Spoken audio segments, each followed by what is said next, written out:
Okay, boys, so we got gameplay of 2 different subclasses. I said I was going to continually keep updating things as we got more stuff in terms of these subclasses, what they look like, how deadly they look. And I do want to mention that we did a 30-minute breakdown on all of these supers the other day. Today, we actually got to see, though, the Way of the Wraith and the Code of the Missile. Code of the Missile is something that I think a lot of us have already seen gameplay of, but the Way of the Wraith was something I was very curious about because I lost my shit in the video the other day because the neutral game on it sounded so damn nasty. First up, let's talk about flawless execution. This was something I was very curious about as well. Essentially, if you get a precision kill, you are now granted the ability to see enemies through walls. We also know that the user will go invisible upon receiving a precision kill, and we see that the flawless execution perk lasts for a total of 5 seconds. Now, it seems that the more precision kills you get, the more it stacks. So as you see, at 1 second, he gets another precision kill, and this adds another 5 seconds, bringing it to a total of 6 seconds. So little things like this will allow you to continuously keep flawless execution up, allowing you and your teammates to see enemies behind walls and cover. Okay, let's talk about this super. Man, this is really nasty. I mean, it's essentially Blade Dancer, but I honestly think the animation from when you pop your dagger is shortened in comparison to Blade Dancer. That's a really big deal. When we talk about lethality of supers and Crucible, and even in PvE, but definitely in Crucible, it's all about that pull time, man. If you're sitting there winding up with a big ass hammer and to rear back and get a hit and get a kill in, it takes so long, and then everybody just runs away from you, or they just shoot you down. This pull time on this dagger is super swift, and I'm amazed not only is it swift, but its ability to snag targets. You can see that this guy is just sitting there just smashing his melee button, and it's just sucking them straight to enemies, man. Similar to Blade Dancer, but honestly think it's got even more range in terms of its length and its grab with its dagger kills. Now, as far as super usage and what's using up this super meter, I think it's more or less like a continuous drain, and it looks to be the biggest jumps in super drain on kill. Now, the class ability in your super, which essentially puts you back to being invisible again, seems to take out about 20% of your super there. The rest of it, though, drains very slow. Just chilling, man, which is a very big part, because imagine popping your super, playing an objective, and just sitting there behind a wall waiting for enemy to push. If you've got time to spare, and that's the biggest problem with Golden Gun, is when you pop a Golden Gun, you got to make a play. You've only got 8 seconds to do something, right? Whereas this right here, you pop it, you got, I don't know how much time, a good bit of time to just sit there and chill and wait for the enemy to eventually have to push the objective. Now, DPS wise to bosses, I wasn't that impressed with its DPS. I mean, it seemed okay. Now, again, that's me saying I'm not impressed in comparison to what I hope the other supers do. We saw the other day what knives can do on the Gunslinger class and how much damage they can put out immediately.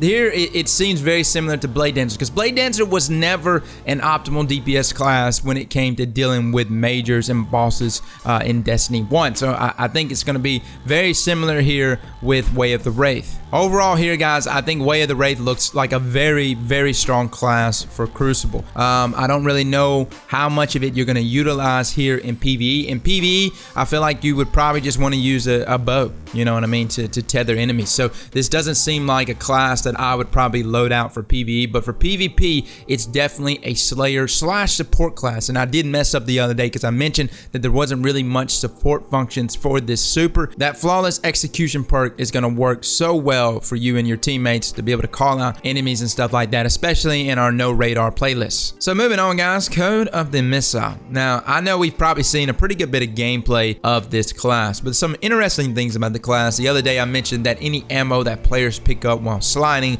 will instantly reload their weapon. Successfully reloading through a slide will also increase the player's damage for a short period of time. Unfortunately, I sat here and I watched through this clip a number of times, and I did not even see this guy slide once. I wish he would have slid. He probably did that purposely so that we would not see him actually get that ammo or that damage buff. Now, I mentioned the other day that this would be a very nasty combination to use with something like Kill Clip, you know, PvE or PvP. That's just going to be extremely nasty to get the damage to proc, and to also have Kill Clip ready whenever you reload your ammo is extremely nasty. Now, let me mention something about the Striker class that it has over every other class, because some people are saying that kill clip cannot be activated by any other means outside of just reloading the weapons. That is incorrect. Bottom tree Striker, you can actually melee an enemy after receiving a kill, and it will automatically reload your SMG or whatever weapon with kill clip, and kill clip will be activated with the full magazine. So this is something that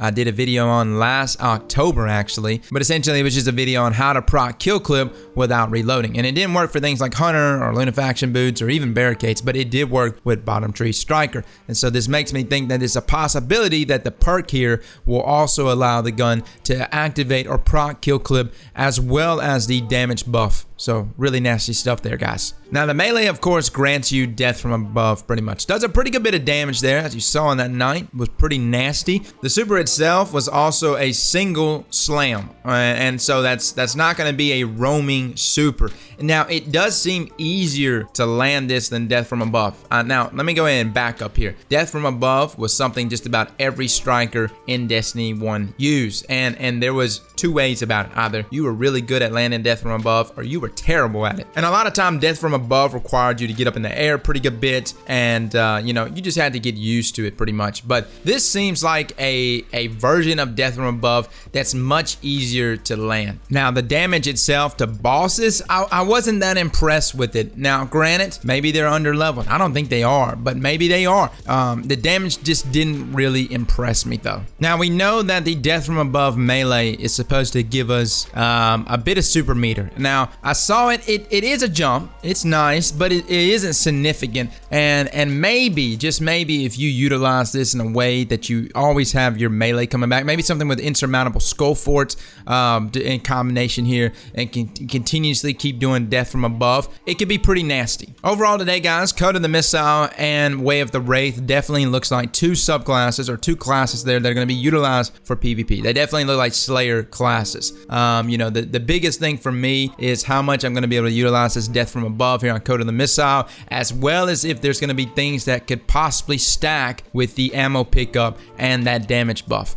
So again, Striker is the only other class that can proc kill clip without actually reloading, and so it could go hand in hand here also with this tree. And Way of the Wraith, I honestly think is going to become probably the most popular PvP class in the game. Alright guys, well that's my thoughts on these supers. Hey, if you haven't watched the video I put out yesterday where I break down all of these supers, and some of them were even my first reactions, I'll link it in the description below. Feel free to check that out, guys. But there's just a lot of cool stuff here to be hyped about. I appreciate all of you coming and watching this video, fellas, and as always, slap that like button like your mama told you right.